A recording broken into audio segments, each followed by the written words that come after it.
actions are coming from Russia. But Дезинформациите се поголема закана за политичките процеси во Европа, вели Катарина Клингова, истражувач од областа на стратешките комуникации на Глобсек од Словачка.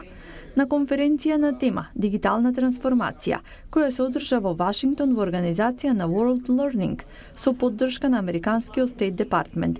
Таа презентираше истражување кое потврдува дека источноевропскиот регион е изложен на руско влијание, но во игра се и други актери како Турција и Кина. Во Словачка имаше голем прилив на дезинформации кои доаѓаа главно од Руската Федерација во нашиот регион, промовирајќи реторика против Европската Унија и НАТО, обидувајќи се да управуваат со геополитичката ориентација на мојата држава. Затоа ние како истражувачи сакаме да направиме разлика меѓу медиумите и платформите за дезинформирање.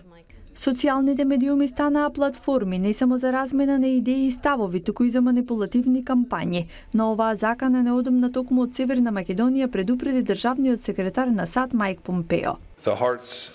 Срцата и умовите на граѓаните на Северна Македонија треба да бидат водени од желбата за напредок, а не од руски ботови, тролови социјални медиуми. Во истражувањата фокусирани на лажните вести, редовно се посочува и примерот со Велес, односно така наречените фабрики за лажни вести. Македонија е позната по градот Велес, кој стана славен во време на минатите претседателски избори во САД, кога млади луѓе во Велес креираа преку 100 веб страници, ширејќи дезинформации.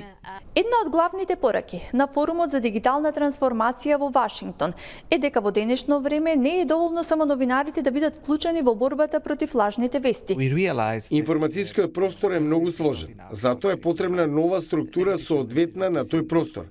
Сега се потребни и филтри. Тоа може да биде граѓанско општество, владата, комуникацијски компании.